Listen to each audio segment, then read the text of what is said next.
안녕하세요. 저는 몇 년 전에 제 인생에서 절대 일어나지 않을 것 같던 일을 겪게 되었습니다. 세상에 이런저런 일이 많이 일어난다고 하지만 이번 일은 정말 예상도 못했었어요. 4대 독자, 5대 독자, 독자 집안이라는 말 여러분들도 많이 들어봤을 거예요. 저는 처음에 독자 집안에 관심이 전혀 없었는데 이 일로 인해 독자 집안에 대한 반감이 들기 시작했어요. 제가 이렇게 독자 집안을 싫어하게 된 건 하나밖에 없는 딸아이가 결혼하면서부터인데요.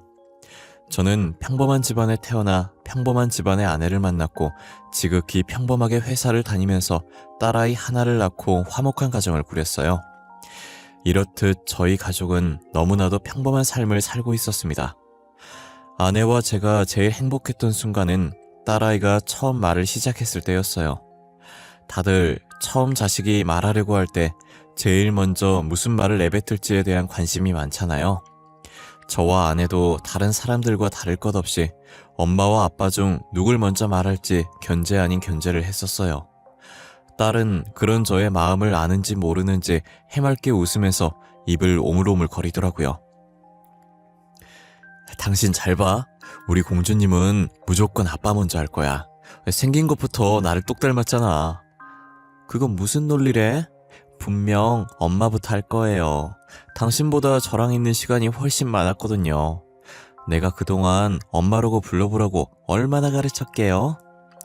저와 아내는 딸을 내려다보면서 유치한 신경전을 벌이고 있었어요. 그러다 딸이 한참을 오물거리더니 진지한 얼굴로 엄빠라고 하더라고요. 처음에 엄이라는 소리를 듣고 아내가 웃으면서 제게 손가락질을 하는 거예요. 그러다 이내 딸이 빠라는 소리를 냈고 저는 환호를 했어요. 딸이 엄마 아빠 싸우지 말라고 공평하게 말해줬다면서 견제하고 있던 둘은 어느새 딸이 천재지 않을까 서로를 얼싸안고 울었던 기억이 아직도 어제 일처럼 생생해요. 저희는 정말 딸밖에 모르는 딸바보들이었어요. 어릴 때부터 부모에게 사랑을 듬뿍 받아야 커서 시집을 가도 시댁 식구들한테 사랑받는다고 외동딸을 신주단지 모시듯이 애지중지 키웠어요. 그런 딸이 어느새 이렇게 컸는지 벌써 어른이 되어 결혼할 남자가 있다고 저희 앞에 데리고 온 거예요. 딱 봐도 딸아이보다 나이가 더 많아 보였고 게다가 얼굴이 어딘가 낯이 익는 거예요. 아니 너 정환이 아니니? 그 왜 빨간 지붕 2층 집에 사는... 역시 아빠도 우리 오빠 알고 있구나. 우리 동네에 오빠 집안 모르는 사람이 없더라. 당연한 거 아니야. 5대 독자 집안으로 얼마나 유명한데. 그래서 네가 결혼할 남자가 진짜 정환인 거야? 왜? 오빠랑 결혼하면 안 돼? 오빠 되게 착해. 나한테 잘해줘. 아빠처럼 다정하고 내가 하고 싶다는 거 다 해줘. 딸이 결혼할 남자라고 데리고 온 남자는 다름 아닌 동네에서 소문이 자자한 5대 독자 집안의 아들이었어요. 제가 독자 집안에 아무 관심이 없었는데 막상 딸아이가 독자 집안 아들을 데리고 오니 걱정이 되더라고요. 더군다나 저희 딸아이도 28살로 결혼 정년기였는데 그 남자는 34살로 나이 차이가 조금 났어요. 솔직히 그 집안이 돈도 좀 있는 걸로 알고 있거든요. 부유한 집안이면 연애를 못하면 선이라도 봐서 결혼을 일찍 하는데 저 정도 나이까지 결혼을 못했다면 분명 결혼을 못한 이유가 있을 거라는 생각이 들었어요. 그래서인지 별로 달갑진 않았지만 딸이 너무 좋아하는 눈치라 상견례라도 해보기로 했어요. 그렇게 상견례 날짜를 잡고 그 남자의 집안과 마주하게 됐는데 사돈들 사람의 태도가 너무 불쾌했어요. 안사돈은 자리에 앉는 순간부터 팔짱을 끼고 저희를 무시하는 태도로 일관했어요. 저희가 무슨 말을 해도 언짢다는 듯한 표정으로 있더라고요. 집이나 혼수는 하지 않는 걸로 합시다. 저희는 며느리를 데리고 살 생각이거든요.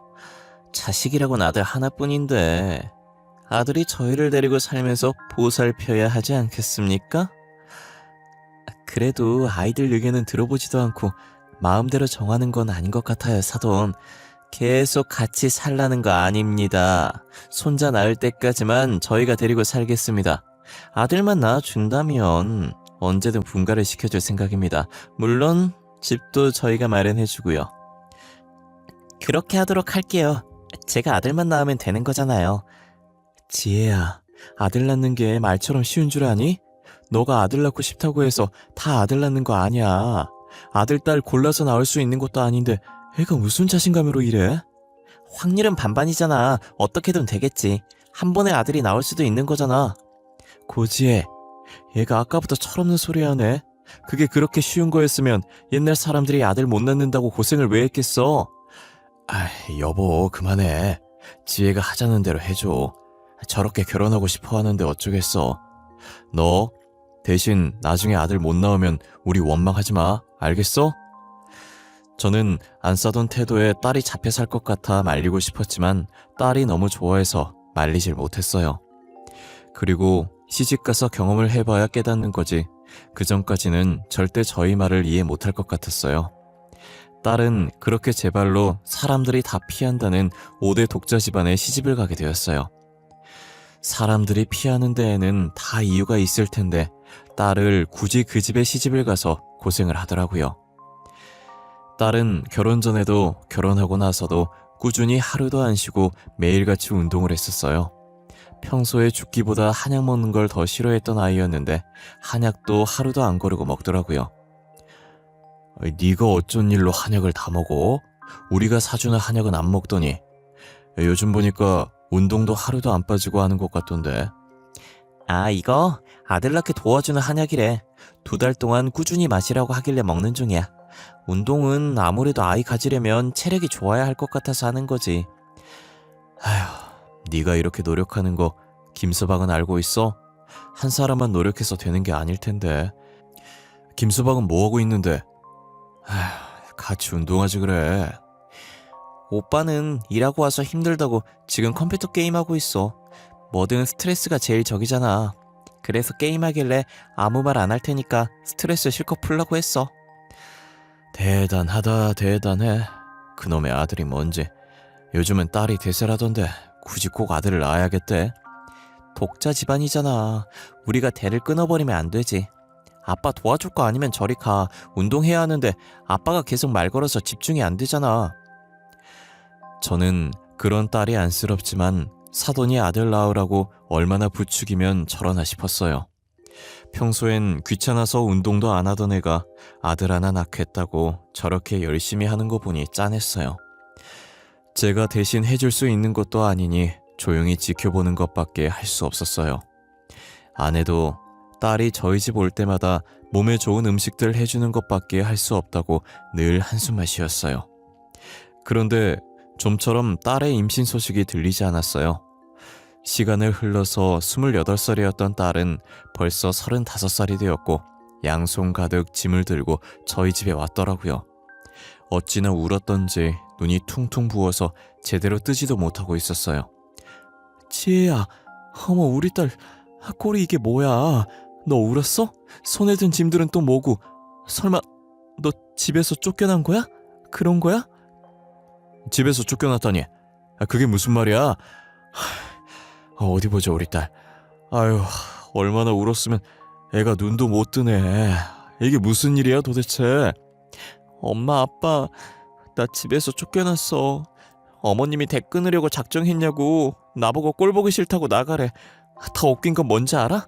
오빠가 나 몰래 바람 폈더라. 바람도 모자라서 애까지 있더라고. 제 딸이 7년 동안 아이를 못 낳자 사돈이 일방적으로 저희 딸을 집에서 쫓아내고 사위가 몰래 바람 펴서 낳은 자식을 집 안으로 데리고 왔다고 하더라고요. 딸은 숨 넘어갈 듯 울다가 다시 입을 떼는 거예요.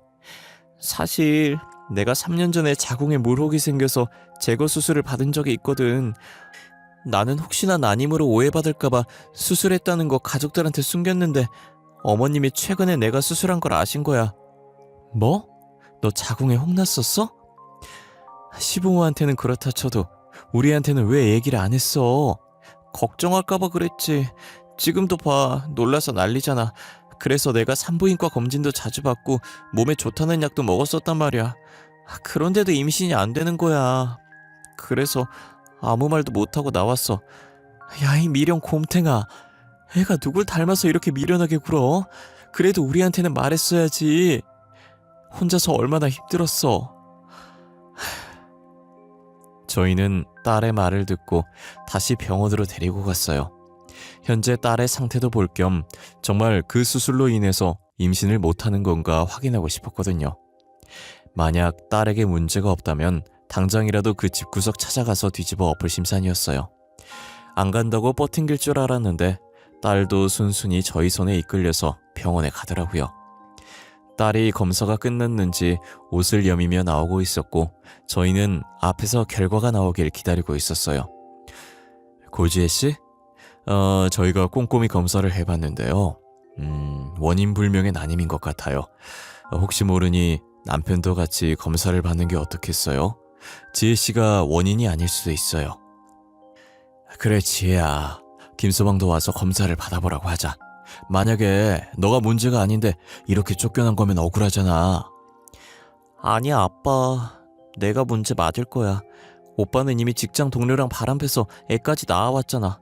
만약 남편한테 문제 있었으면 저렇게 애를 낳아왔겠어? 그냥 합의 이혼 해줄래. 그만 가자 집에.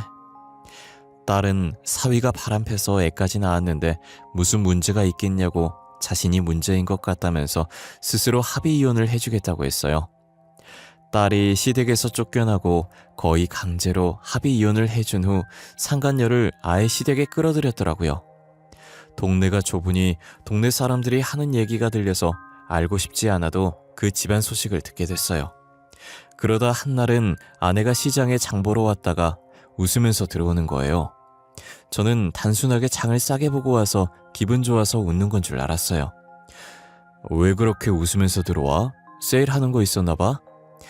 아니 그게 아니고 글쎄 김서방네 지금 난리도 아니더라. 상간녀가 아들 낳아왔었잖아. 사돈어른이 아들 잘 키우는 게 기특해서 자기가 가지고 있는 고향 땅을 선물로 줬다더라고. 아 그래? 근데 나 그 집구석 얘기는 안 듣고 싶은데. 우리 귀한 딸 쫓아내고 지들끼리 잘 사는 걸 나 절대 못 봐. 잘 살긴 무슨. 둘이 그 집안에 같이 살긴 했어도 결혼은 안 했었나 봐. 최근에 날짜만 잡아놨었대. 근데 상간녀가 간도 크지. 결혼식 하루 전날에 아들 두고 야반도주를 해버렸대. 뭐? 그럼 결혼도 안 한 여자한테 아들 낳았다는 이유로 고향 땅을 홀라당 넘긴 거야? 야 진짜 그 사람들도 대단하다. 아들이 뭐라고 그렇게까지 하냐? 그래도 아들 낳아줬으니 된 거네. 저희 딸을 시댁에서 쫓겨나게 만든 장본인인 여자가 아들을 두고 야반도주를 했다는 얘기를 아내가 장 보러 갔다가 듣고 왔더라고요. 저희는 이 소식을 딸한테도 들려줘야겠다는 생각에 딸이 퇴근하기만을 기다리고 있었어요. 딸이 퇴근하고 같이 저녁을 먹을 때 아내가 시장 갔다가 들은 이야기를 그대로 해줬어요. 딸은 그 얘기를 듣더니 콧방귀를 끼면서 신은 있었다고 심보가 못돼 먹어서 벌 받는 거라고 하더라고요. 저희도 딸의 말에 그런 것 같다고 우리는 그 사람들처럼 되지 말자고 했어요. 그렇게 한참을 배꼽 잡으며 웃고 있는데 딸 휴대폰이 시끄럽게 울리더라고요. 딸의 표정이 굳어져서 보니 딸한테 전화 건 사람이 전 안사돈인 거예요. 저희는 받지 말라고 했는데 딸은 받아서 스피커폰으로 저희가 다 들을 수 있게 해놓더라고요. 아가, 잘 지내니? 아, 내가 생각해보니 좀 심했던 것 같구나. 나한테 며느리인 너밖에 없어. 우리 가족은 너가 다시 우리 집에 와줬으면 하는데. 제가 왜요? 귀한 아들 낳아준 며느리 있으시잖아요. 저는 애도 못 낳고 그 집안에 도움이 전혀 되질 않는 사람인데요. 아, 예. 말도 마. 그 기집애 손주 두고 야반도주 했어. 손주만 두고 간 게 이상해서 검사해봤더니 우리 아들 애도 아닌 거 있지? 아휴, 3살이라 어디다 버리지도 못하고. 그래서 지금 저더러 다시 들어와서 남의 예나 봐라 이 말이세요? 아가, 말을 왜 또 그렇게 하니? 어차피 너도 애 못 낳는 몸 아니니 마음으로 낳은 아들이라 생각하고 같이 키워보면 안 되겠니? 제가 왜 그렇게 해야 하는지 모르겠네요. 저는 아직도 어머님이 저를 쫓아냈던 장면이 꿈에 나와요. 그 정도로 그 집은 악몽 같은 존재라고요. 다시는 그 집안 근처도 가기 싫으니 연락하지 말아주세요. 저와 아내는 혹시나 딸이 마음 약해져서 불쌍하게 여기고 돌아가면 어쩌지 했는데 전 안사돈에게 딱 잘라서 말하고 끊는 딸을 보고 박수를 치며 엄지를 올렸어요. 딸은 저희를 보고 그저 어깨를 한번 으쓱거리며 밥을 마저 먹기 시작하더라고요. 저희도 딸의 반응에 살짝 웃으면서 밥을 먹었어요. 그러고 1년도 안 지나서 쓰레기 같은 전 사위놈이 10살이나 어린 여자애와 결혼한다고 하더라고요. 동네 친구가 장가를 늦게 가서 딸아이의 나이가 많이 어렸었거든요. 근데 하필 전 사위가 만난다던 그 어린 여자애가 저의 동네 친구의 딸이었어요. 저도 처음부터 알았던 건 아니고 동네 친구가 이번에 딸 결혼하게 됐는데 마음이 좋지 않다면서 술 마시자고 부르길래 한 잔씩 기울이며 이야기 나누다가 알게 된 사실이었어요. 에휴, 우리 딸이 언제 그렇게 컸을까? 키 요만해서 아빠 하던 게 엊그제 같은데 너도 딸 시집 보낼 때 이런 기분이었냐? 나 진짜 눈물 날 것 같아. 그렇지. 마음이 허한 게 세상이 무너지는 기분이었어. 결혼을 또 잘했으면 몰라. 애 못 낳는다고 시댁에서 쫓겨나기도 하고. 아휴, 요즘도 저렇게 아들의 목숨 거는 집안 처음 봐. 우리 딸이 결혼하는 집안도 아들의 목숨 걸던데.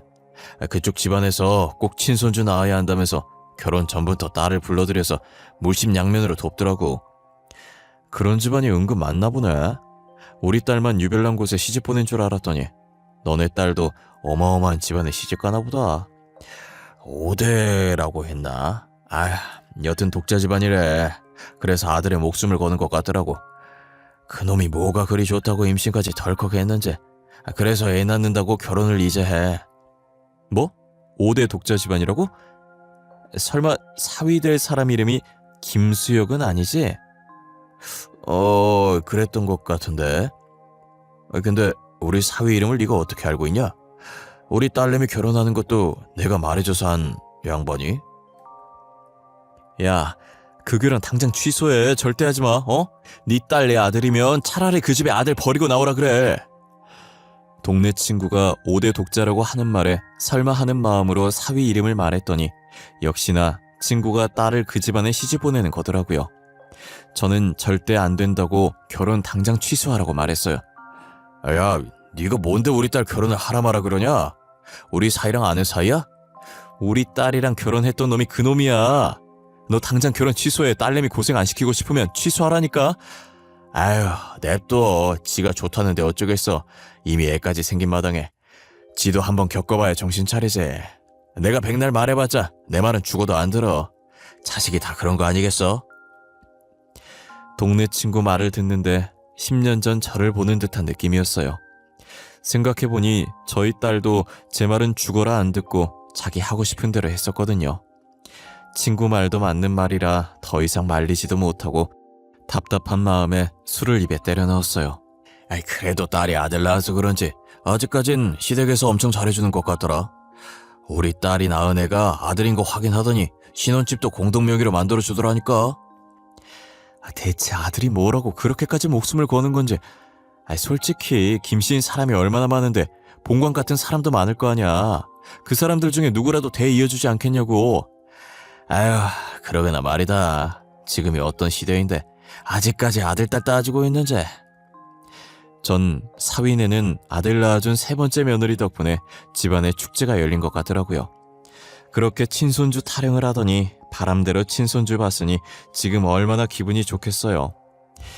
이제 안동김씨 집안의 대를 이을 수 있게 됐으니 세상을 다 가진 기분이지 않겠어요. 저는 전 사위네가 잘 사는 꼴을 보니 너무 배가 아팠어요. 동네 친구도 제 딸이 어떻게 쫓겨났는지 아니까 걱정을 하는 것 같더라고요. 언제 전 안 싸더니 돌변해서 애 놓고 나가라고 할지 모르는 노릇이니까요. 동네 친구는 자신의 얘기에 공감해줄 수 있는 사람이 저밖에 없으니 저와 같이 술을 마시며 종종 고민 상담을 하곤 했어요. 그날도 어김없이 동네 친구는 제게 하소연 아니 하소연을 했고 저는 가만히 들어주고 있었어요. 그런데 갑자기 저희가 있던 횟집에 전 안 싸돈이 들어오는 거예요. 그러더니 저희 쪽으로 다가와서 전 안 싸돈의 멱살을 잡고 흔들기 시작하더라고요. 당신도 알고 있었지?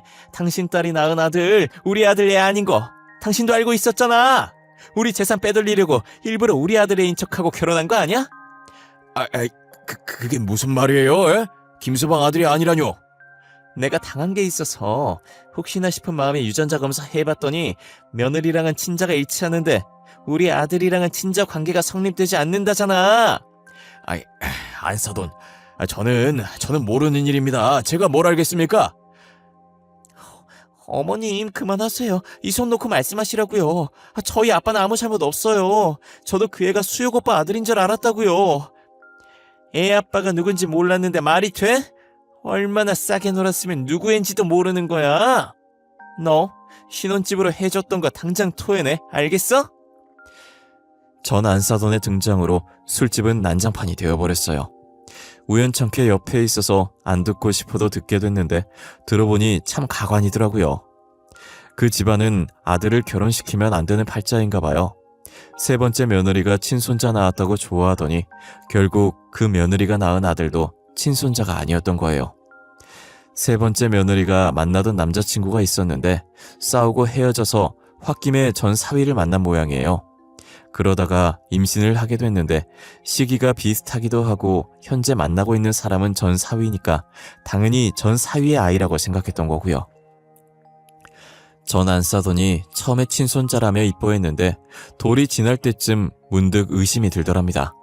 저번에도 자신의 친손자가 아니었는데 이번에도 아니면 어쩌나 하는 생각이 들었다더라고요. 그래서 전 안 싸더니 아들과 며느리 몰래 친정검사를 했던 거였어요. 그 손자마저도 며느리와는 일치하는데 아들과는 불일치했던 거예요. 그래서 며느리를 쥐잡듯이 잡다가 동네 친구도 한통속이라는 생각이 들어서 불일치라는 결과지를 들고 불이 나게 저희가 있는 술집으로 달려온 거고요. 어쩌다 보니 바로 옆에서 그 집 사정을 다 듣게 됐네요. 그 집안은 전생에 무슨 죄를 지었길래 남의 자식을 둘씩이나 키워줬을까 싶어요. 아무래도 전생보다는 현생에 지은 죄가 많아서 신이 노하셔서 벌을 준 것 같지만요. 그렇게 아들 타령해대더니 결국 그놈의 아들 때문에 자기 발목 자기가 잡은 셈이죠. 나중에 들리는 소문에 의하면 세 번째 며느리는 자신의 아이들 데리고 가는 조건으로 합의 이혼을 한 것 같았어요. 이혼했다는 소문을 들은 지 일주일 정도 됐을까 딸과 같이 과일을 먹으면서 TV를 보고 있었는데 또다시 딸에게 전 안 싸더니 전화를 한 거예요. 이번엔 무슨 볼일이 있으셔서 전화하신 거예요? 더 이상 할 말이 더 남았나요? 지혜야, 우리가 그동안 너한테 너무 미안했구나. 괜히 너한테 불임이라고 욕하고 내가 정말 미안했어. 진심으로 사과할게. 갑자기 저한테 사과를 다 하시고 도대체 무슨 꿍꿍이에요? 왜요? 이번에도 다시 들어와서 남의 자식 키우려고 하라고요? 그런 거 아니야. 내가 진짜 미안해서 그래. 그동안 너한테 문제가 있다고 생각했는데 그게 아니었지 뭐니. 글쎄 우리 아들이 무정자증이더라고. 뭐라고요? 무정자증이요? 어머 어떡해. 그 인간 씨 없는 수박이었어요? 아니 무정자증인 건 또 어떻게 알았대요? 직접 병원 가서 확인한 거예요? 우리 아들이 이제껏 친자식이 하나도 없으니 의문이 들었나 봐. 그래서 병원을 가본 것 같더라고. 지금 자기 무정자증이라고 울고 불고 나한테 너 왜 쫓아냈냐고 다시 데리고 오라고 난리도 아니야. 그러게 있을 때 잘하시지. 이미 배는 떠나버렸는데 어쩐대요. 저는 돌아갈 생각 죽어도 없는데.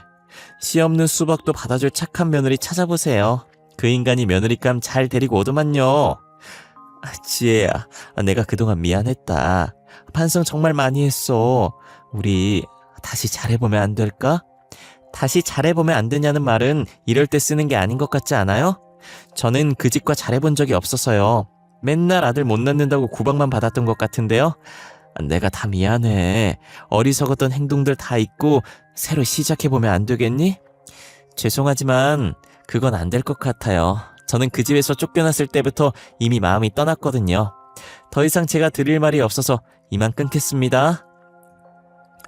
전 안사도는 염치도 없이 계속 저희 딸에게 잘해보자고 연락을 하더라고요. 잘해준 적이 없는데 도대체 뭘 다시 잘해보자는 거냐며 딸은 휴대전화를 신경질적으로 던졌어요. 한동안 연락 안 오는 것 같더니 이젠 전 사위놈한테 연락이 온 거예요. 아주 쌍으로 돌아가면서 저희 딸을 괴롭히고 있었어요. 저희 딸이 또 이번엔 무슨 말을 하나 보자고 전화를 받았는데 전 사위가 어찌나 울던지 치가 떨려서 옆에서 듣는 제가 다 몸이 떨렸어요. 지혜야, 우리 잘해보면 안 될까? 어? 나 무정자짱이라고 소문이 나서 장가가긴 글렀어. 우리 둘 다 진심으로 사랑했었잖아. 나 너보다 사랑할 사람 없어. 진심이야.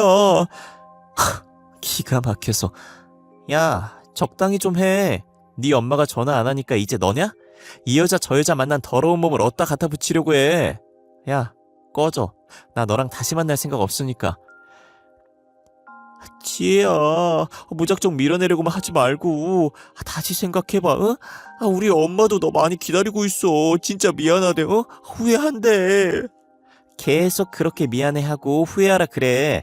자기가 지은 죄가 있는데 당연히 그렇게 해야지. 그러지 말고 우리 처음부터 다시 시작하자. 내가 진짜 잘할게. 응? 우리 엄마도 잘해주겠대. 그리고 마음으로 낳은 아들이다 생각하고 얘 우리가 같이 키워보자. 어?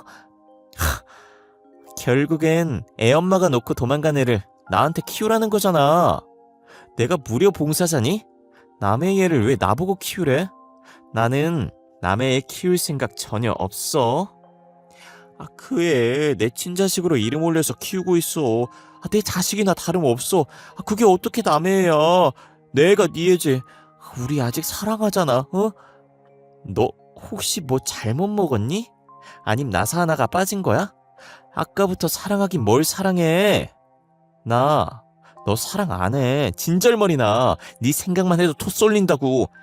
진짜 다시는 연락하지 마라. 신고해버릴 테니까. 딸은 전 사위와의 전화가 끝나자마자 전 안사돈과 전 사위의 번호를 차단해버렸어요. 딸이 자신들을 차단했다는 걸 알고 번호를 바꿔서 또 연락이 오는 거예요. 결국엔 딸이 전화번호를 바꿨고 바꾸는 김에 저희한테도 연락 올까봐 아내와 저도 바꿔버렸어요. 도대체 독자 집안이 왜 존재해야 되는지 모르겠어요. 세상이 많이 변해서 이젠 아들, 딸 구분 없는 시대가 온 줄 알았는데 여전히 아들 타령하는 집안이 존재할 거라곤 상상도 못했어요. 솔직히 저희도 독자 집안이었지만 전 안사돈보다 나이 많은 저희 어머니도 아내한테 아들 타령 하시지 않으셨거든요. 오히려 공주님 같은 딸 낳았다고 저희 딸을 물고 빨고 난리도 아니셨어요. 나이 있으신 저희 어머니도 그랬기 때문에 더 이상 저런 집안이 없을 줄 알았어요. 아들이든 딸이든 뭐가 그렇게 중요하나요? 다 같은 핏줄들인데 말이에요. 아마 저는 영원히 전 사위 집안을 이해 못할 것 같네요. 애초에 이해해볼 생각도 하지 않았지만요. 저는 그냥 지금처럼 딸을 옆에 끼고 세 가족 함께 행복한 하루하루를 보내고 싶어요. 딸도 더 이상 결혼 생각이 없는 것 같고 그렇다고 혼자 떨어져 살 생각도 없는 것 같아 보이더라고요. 그래서 세 명이서 한 지붕 아래에 지지고 볶으면서 같이 늙어가려고 합니다. 제 이야기는 여기까지입니다. 아마 제 이야기를 듣고 공감하시는 분들도 계실 거예요. 아직까지 저런 독자 집안이 존재하니까요. 저희 딸과 같이 독자 집안에 시집가서 고통을 받고 계신 분들 계시다면 하루라도 그 지옥에서 빨리 탈출하셔서 행복을 찾으셨으면 좋겠어요.